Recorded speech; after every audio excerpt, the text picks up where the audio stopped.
ప్రియ సోదరీ సోదరులారా, మీకందరికీ ప్రభు అయిన యేసుక్రీస్తు వారి నామమున శుభం. మన వాక్య పాఠ్య భాగం ప్రకటన గ్రంథం 9వ అధ్యాయం 8 నుండి 16వ వచనం వరకు. జాగ్రత్తగా వినండి. మిడతలు మిడతలు, స్త్రీల తల వెండ్రుకల వంటి వెండ్రుకలు వాటికున్నాయి. వాటి పండ్లు సింహపు కోరల వలె ఉన్నాయి. ఇనుప మైమరువుల వంటి మైమరువులు వాటికున్నాయి. వాటి రెక్కల ధ్వని యుద్ధమునకు పరిగెత్తునట్టి విస్తారమైన గుర్రపు రథముల ధ్వని వలె ఉంది. తేళ్ల తోకల వంటి తోకల కొండ్లు వాటికి ఉన్నాయి. 5 నెలల వరకు వాటి తోకల చేత మనుష్యులకు హాని చేయడానికి వాటికి అధికారమున్నది. పాతాళపు దూత వాటిపైన రాజుగా ఉన్నాడు. హీబ్రూ భాషలో వానికి అబద్దోను అని పేరు. గ్రీసు దేశపు భాషలో వాని పేరు అపుల్లుయోను. మొదటి శ్రమ గతించింది. ఇదిగో మరి 2 శ్రమలు, అటు తరువాత వచ్చే శ్రమలు. 6వ దూత బూర ఊదినప్పుడు దేవుని ఎదట ఉన్న సువర్ణ బలిపీఠము యొక్క కొమ్ముల నుండి ఒక స్వరము ఆ 6వ దూతతో చెప్పగా విన్నాను. యూఫ్రటీసు అనే మహానది వద్ద బంధింపబడి ఉన్న 4 దూతలను వదిలిపెట్టు. బూర పట్టుకుని ఉన్న 6వ దూతకు ఈ మాట చెప్పబడింది.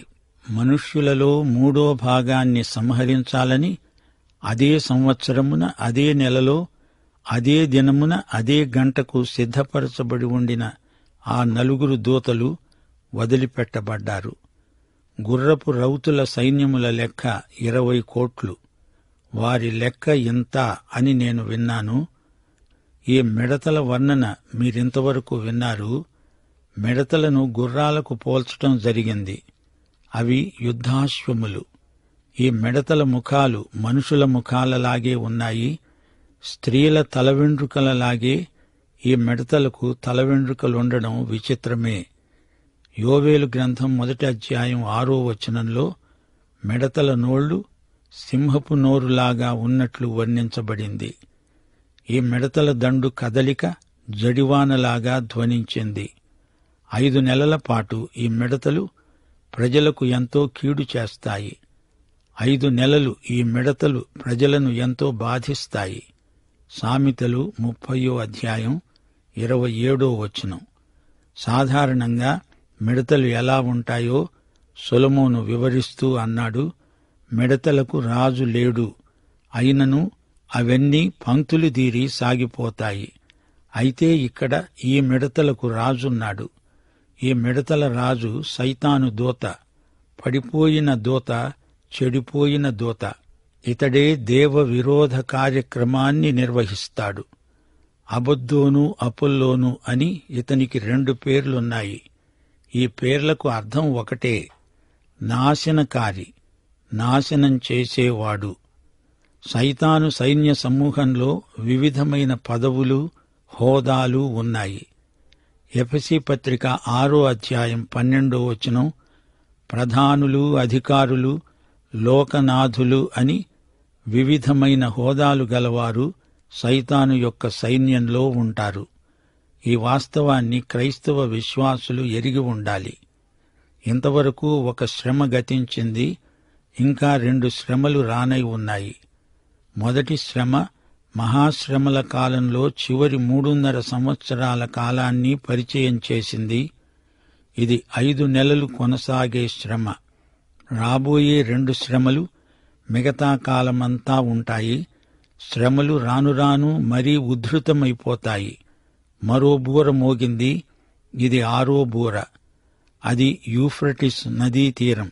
ఇక్కడ బందీలైన దేవదూతలను విడిచిపెట్టడం జరిగింది. 6వ దూత బూర ఊదగానే బలిపీఠము కొమ్ములలో నుండి స్వరం వినిపించింది. అది సువర్ణ బలిపీఠం. సువర్ణ బలిపీఠం ప్రార్థనకు సంకేతం. బలిపీఠం ప్రార్థనకు అర్థవంతమైన ప్రతీక. సాక్ష్యపు గుడారంలో బలిపీఠం కేంద్రాకర్షణ. ప్రకటన గ్రంథం 8వ అధ్యాయం 3వ వచనంలో సువర్ణ ధూపార్తి, బలిపీఠం, పరిశుద్ధుల ప్రార్థనలు, అదంతా మనం ఇంతకు ముందే చూచిన దృశ్యం. యూఫ్రటీస్ నది దగ్గర 4 దూతలు బంధకాలలో ఉన్నారు. వారిని విడుదల చెయ్యి అనే ఆజ్ఞ జారీ చేయబడింది. బలిపీఠపు కొమ్ముల నుండి వచ్చిన ఈ స్వరం యేసు స్వరమే. బంధించబడి ఉన్న ఈ దూతలు చెడ్డ దూతలు, చెడుగు చేసే దూతలు. వీరిని వదిలిపెట్టారంటే విపరీతంగా దుష్టకార్యాలు విచ్చలవిడిగా జరుగుతాయి. యూఫ్రటీస్ నది దగ్గర వీరిని ఎందుకు బంధించారు? ఏదెను తోట మొదట ఈ ప్రాంతంలోనే ఉండేది. మానవుని పాపం ఇక్కడే మొదలైంది. మానవ కుటుంబంలో ప్రథమ హత్య ఇక్కడే జరిగింది. మొదటి యుద్ధం కూడా ఇక్కడే జరిగింది. జలప్రళయం ఇక్కడే మొదలై లోకమంతటినీ మహాప్రళయమై ముంచివేసింది. బాబెలు గోపుర నిర్మాణం జరిగింది ఇక్కడే. బబులోను రాజ్య ఖైదీలుగా ఇశ్రాయేలీయులు చెరపట్టబడింది ఇక్కడే. బబులోను విగ్రహారాధనకు కూడలి స్థానం. మహాశ్రమల కాలంలో దేవుని సార్వత్రిక తీర్పునకు కేంద్ర స్థానం కూడా ఇదే. తూర్పు పడమర దేశాల మధ్య విభజన రేఖ యూఫ్రటీసు నదీ తీరం. జకర్యా 5వ అధ్యాయంలో విమత ధోరణులకు అదే చిట్టచివరి స్థావరమని చెప్పబడింది. సైతాను తొట్టతుది ముట్టడి ఇక్కడే. ఈ వాస్తవాన్ని మనము గుర్తించి తీరాలి. ఆ 4 దూతలకు విడుదల. సరిగా నిర్ణీత సమయానికి ఆ దూతలు విడుదల పొందారు.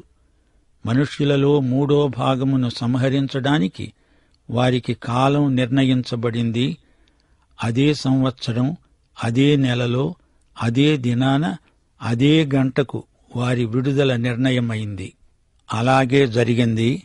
6వ బూర మోగగానే మానవ జనాభాలో 3వ వంతు నాశనమయ్యారు, హతమైపోయారు. మహాశ్రమల కాలమంతటిలో జనాభాలో సగానికి సగం హతమైపోతారు.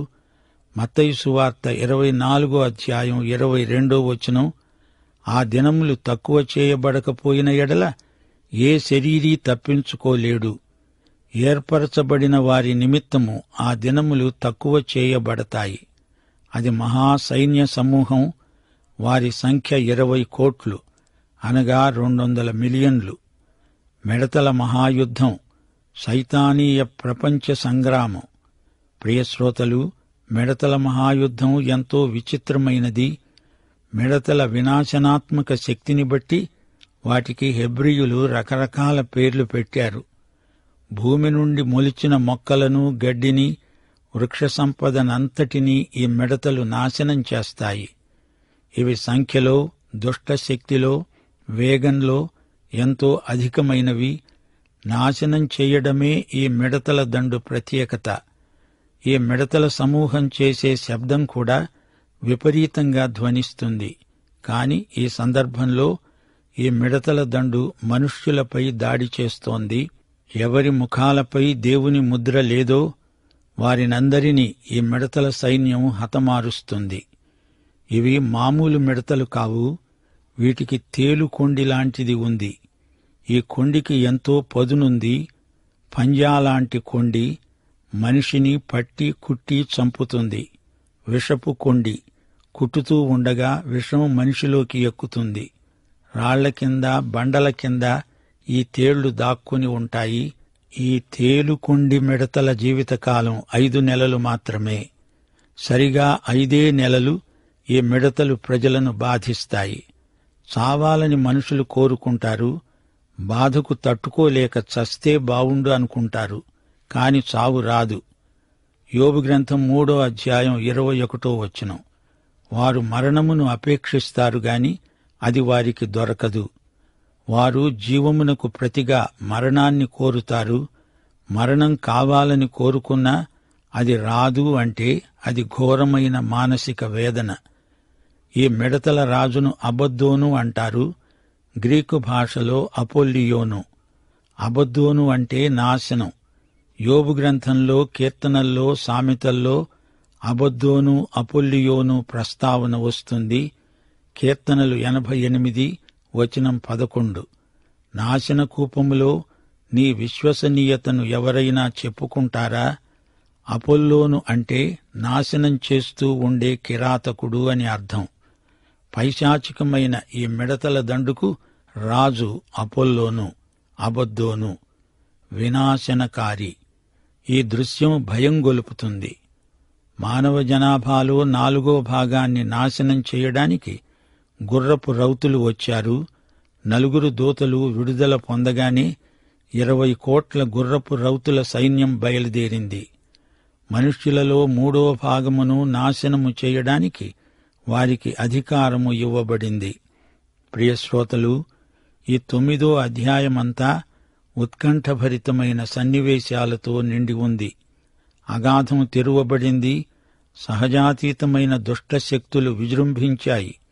అడుగులేని అగాధం.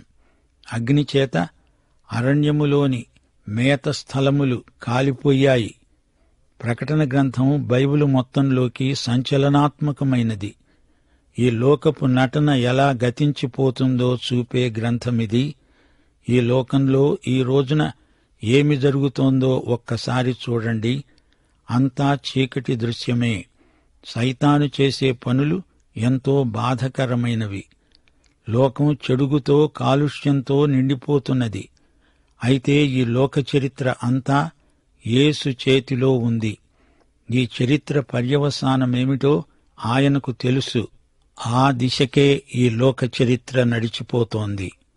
చిట్టచివరికి ఏమి జరగబోతోందో ప్రకటన గ్రంథం తేటగా చెబుతోంది. యేసే చరిత్రాంతంలో సింహాసనాసీనుడు. ప్రకటన గ్రంథం విశ్వాసులమైన మనలో ఆశాభావాన్ని, నిరీక్షణను పెంపొందిస్తుంది. ప్రభువే సింహాసనాసీనుడు. సమస్తము ఆయనకు పాదాక్రాంతం కావలసిందే. విశ్వాసులమైన మనము సదాకాలము ఆయనతో కూడా ఉంటాము. ఇప్పటి మన నష్టం అప్పుడు లాభంగా మారుతుంది. ప్రకటన గ్రంథం వినే మనలో మహోజ్వలమైన నిరీక్షణ భావాన్ని ప్రకల్పన చేస్తుంది ప్రకటన గ్రంథ ధ్యానం. ప్రకటన గ్రంథం బైబిలులో 66వ గ్రంథం, చిట్ట చివరి గ్రంథం. అంటే ఎంతో ప్రాముఖ్యమైనది.